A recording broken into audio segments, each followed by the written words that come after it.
Halo teman-teman semuanya, apa kabarnya di rumah? Kalau gue sendiri sih baik ya. Hari ini gue ditemenin sama teman-teman gue yang paling cantik sedunia ini. Nah, boleh banget nih pada perkenalan diri dulu ya. Halo semuanya, perkenalkan gue Dina Aryani. Halo, gue Naila Rizka Divani, biasa dipanggil Nay. Halo, gue Diandra Audia, tapi teman-teman gue pada panggil Audi. Nah, kalau nama gue sendiri Lania Zafira, biasa dipanggil Lania. Buat topik kita hari ini apa sih, Din? Topik kita hari ini itu tentang komunikasi dan leadership. Sebelum itu, menurut lo komunikasi yang efektif itu gimana sih, Lan? Nah, kalau gue sih pas komunikasinya tuh berjalan dua arah ya, kayak kita sekarang ini nih. Jadi kita tuh saling ngerti tanpa harus bertele-tele gitu sih. Kayak kan pasti kita kesel ya kalau kita tuh punya temen yang susah untuk diajak komunikasi dan jadinya buang banyak waktu kita. Setuju banget, gue punya temen yang komunikasinya bagus banget. Dia komunikasinya jelas dan efektif. Nah, dia ngasih tips nih untuk cara komunikasi yang efektif. Pertama itu, ngedengerin lawan bicara. Sebagai tanda, kita menghargai lawan bicara. Oh, jadi kayak kita sekarang ini ya, Din ya? Iya, betul. Nah, lanjut yang kedua yaitu responsif dengan lawan bicara. Karena dengan itu membuktikan kita tertarik dengan lawan bicara kita. Terus?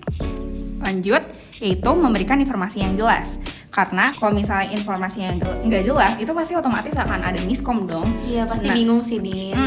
Dan kalau misalnya ada miskom tuh nanti kayak akan menimbulkan kesalahpahaman dong dari pihak lain. Nah, yang terakhir itu kombinasiin antara komunikasi verbal dan non-verbal. Kalau misalnya non-verbal itu dari gerakan secara fisik nih, misalnya mengangguk dan tersenyum.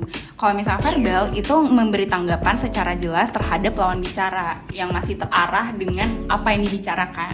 Oh, jadi kayak gaya bicaranya gitu ya, Din ya? Iya, kayak mirroring gitu lah. Oh. Nah, kalau gue sih kebalikan dari apa yang temen Dina omongin sih.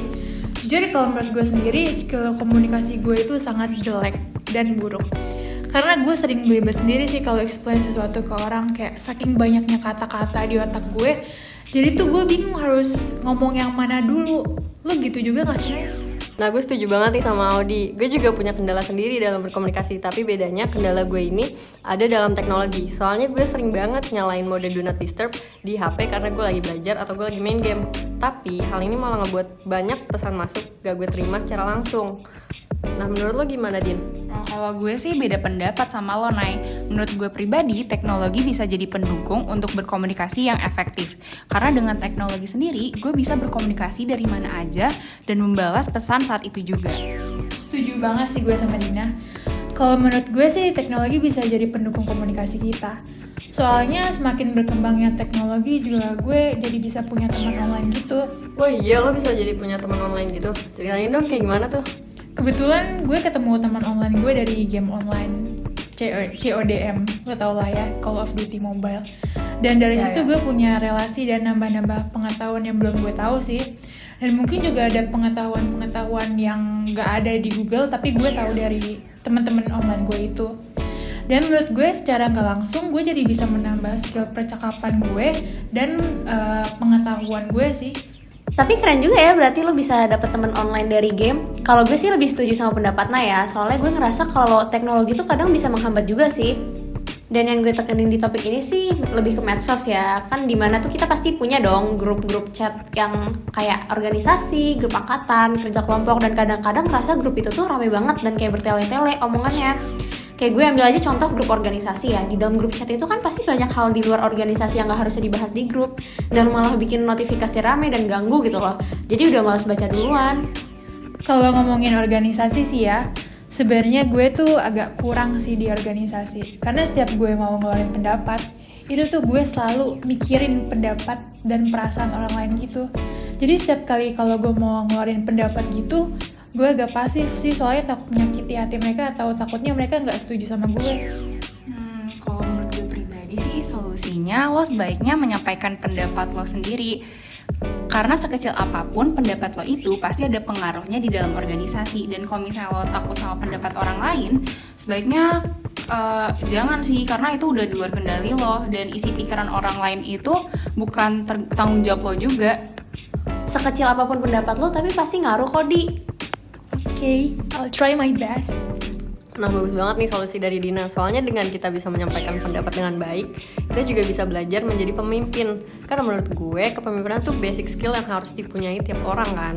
gak hanya untuk orang yang pengen jadi pemimpin aja. Betul banget nih kata Nayla, kepemimpinan juga penting untuk lingkungan universitas karena kita saat ini kan lagi jadi mahasiswa dan tujuan kita kuliah itu kan bukan cuma untuk mencari ilmu tapi untuk kerja di kemudian hari kan. Nah, kepemimpinan tuh penting banget gitu loh buat bekal di dunia kerja nanti. Kira-kira kalian tuh ada tips gak sih untuk mengembangkan sifat kepemimpinan di tiap orang? Kebetulan gue punya beberapa tips juga sih buat ngembangin sifat kepemimpinan di tiap orang. Yang pertama pastinya tuh kita harus punya kemauan belajar. Dan juga kita harus ningkatin kualitas komunikasi kita sih. Dan yang terakhir itu kita juga harus memahami kelebihan dan kekurangan di diri kita juga.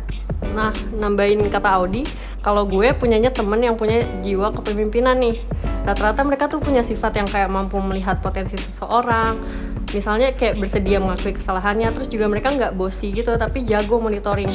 Selain itu, mereka juga biasanya mau dengar pendapat orang lain dan mudah termotivasi sama achievement orang.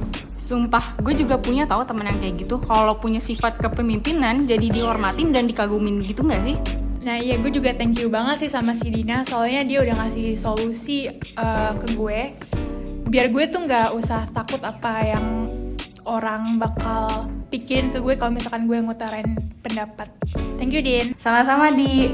Gue seneng banget sih bisa ngebantuin lo dari solusi yang gue kasih.